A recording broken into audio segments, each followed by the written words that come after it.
Often called a free version of Blade and Sorcery, Battle Talent is a game everyone should try. With a 4.6 rating, this is a combat simulator, physics-based roguelite action game that people say really fills that combat fantasy niche. With 81% 5-star reviews and only 4% 1-star reviews, I had to go through pages and pages of reviews to even find a 1-star review, and typically they were just citing some sort of bug that had temporarily broken the game for them. This game is rated mature 17 and up due to violence and blood, similar of course to Blade and Sorcery, and there's even character classes to choose to build your character the way you want to play the game. Of course, mod support takes this to a whole other level, but tons of the reviews are extremely positive, and this is a game definitely worth checking out. From the developers of one of my favorite VR games, Demio, comes Bait, a free-to-play fishing simulator. This is a multiplayer game where you can get with up to 4 of your friends, fish in the same pond together, hanging out, having fun. They've added multiple different locations that you can go fish since this game has come out. You even customize your reel, your rod, your bobbers, and you can actually play using your customized meta avatar if you've taken the time to make one that really looks like you. This game has a 4-star rating and a higher number of 1-star ratings at 11%, often citing either now because it's free to play, a lot of foul-mouthed kids in the lobbies, more toxic community members out there, or some people saying the content has just rolled out too slowly for the game. Although recently they just added a virtual social hangout here for up to 12 people. You can even do other things like toss a beach ball around, skip stones. There's even some RC boat racing, similar to how Demio added the Heroes Lounge, where you could go play games, paint figurines, and other things to pass the time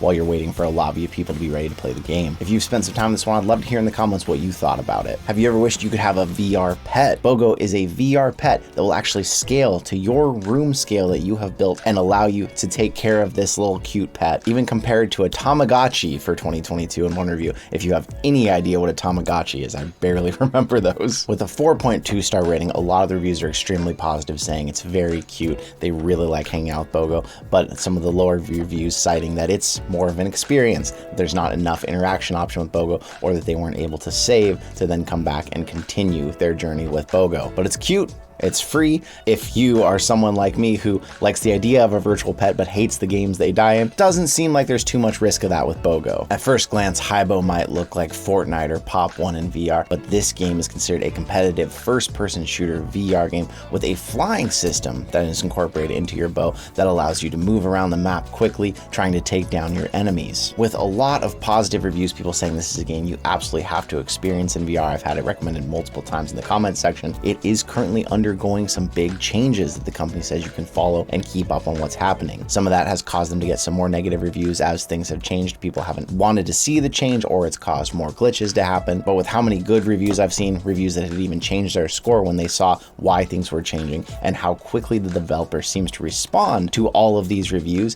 this seems like a game with a lot of promise that might be worth spending some time in. Kizuna AI Touch the Beat is a rhythm-based game based on Kizuna. So if you are a Kizuna fan, or you even know who they are, this might interest you a little more. With a 4-star rating, a lot of people are citing this as your typical rhythm game or a less good version of Beat Saber. Some of the reviews just getting straight up a little creepy vibes. This is worth it for fans of it, not people who are trying to get in and get really close to some virtual character. Maybe that needs to be left to the private rooms of VR chat, but this game is still rated E for everyone. It does eventually have purchase options where you can buy music packs that then will really up the price of this game. If you're looking at one of the music version packs, it's $35, but at least there's a free version to try out first and see if this is something that would interest you to then continue playing. One of the most highly rated games on our list today, Gods of Gravity, has over a 4.5 star rating. It is considered a social arcade style real-time strategy game. You compete in a showdown as a deity, but unlike other deity simulators, this is actually a multiplayer experience for 2 to 8 people. You're trying to eliminate your opponents. You're trying to take over the entire solar system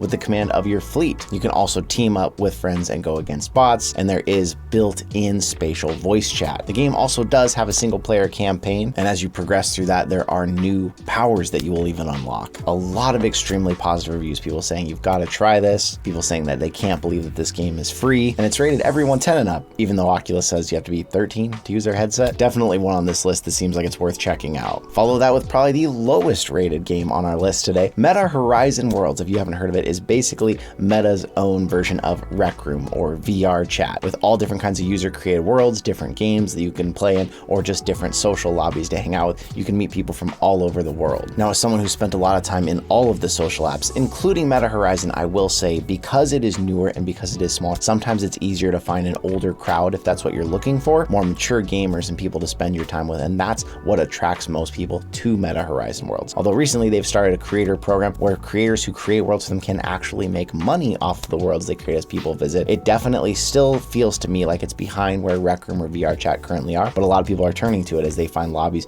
more and more full of young people they don't want to spend their time with in the other popular social apps. It has about a 3.1 rating, with a lot of the reviews citing that it wouldn't work for them, they were having glitches, or of course just very toxic community members that they would run into that ruin the experience for them. If you've ever been in Horizon Worlds and you've also been in Rec Room VR chat, I'd love to know in the comments what you thought of how it was different. With a nearly perfect rating, Maestro the Masterclass is a free simulator that will take you and make you a conductor of an orchestra. Utilizing actual hand tracking, it says to use just your hands or even grab a chopstick to get the real motion down. This is going to put you on the podium and make you an orchestra conductor. Not only are we talking, of course, more traditional music, but it's got electro, jazz, hip hop, and they say you even get to finish with a symphonic music concert. Surprisingly, with 226 ratings, this has 0, 1, 2, or even 3 stars, with 92% at 5 stars and 8% 4-star reviews. People giving all kinds of props to the developers in here, saying that even if this was paid and they knew about it, they would gladly pay for this. Also, people citing in the reviews that the hand tracking works surprisingly well in this, which would make sense as you keep your hands in front of you while you're conducting. It seems like a great use for hand tracking. It does also show support for controllers for people who are in areas that hand tracking really doesn't work well for them. You do have that option. Rated E for everyone, this might also even be a good simulator if you are afraid of crowds, to then stand on a stage, turn around, and see a virtual crowd.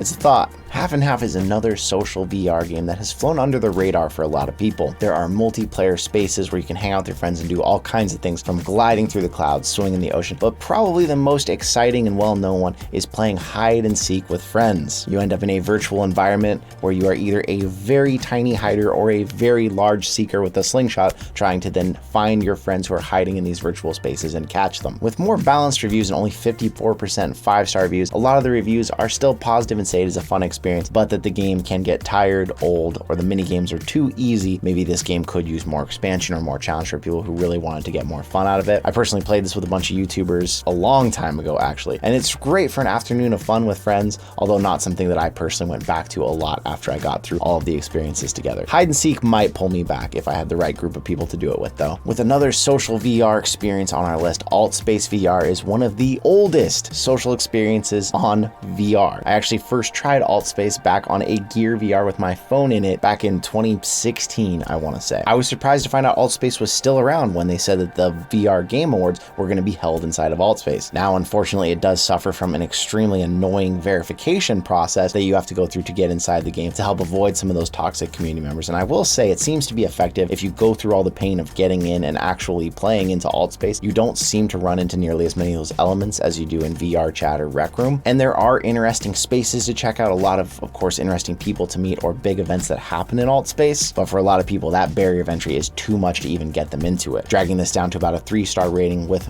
many of the negative reviews talking about the process it takes to get involved, how support wasn't helpful in getting them in, but some of the reviews then saying it is a much better social experience than some of the others, and there are cool things to be found and do in them. Altspace might be one where if you found some other social experiences to not quite be to your liking, it might be one to try and see what you think about it. With all that said, what are some other free VR games out there that you love that I haven't covered yet? I'd love to hear those in the comments for another list to help keep you coming with more free stuff to do with your Quest 2, whether you've had it for years or you just got one for Christmas.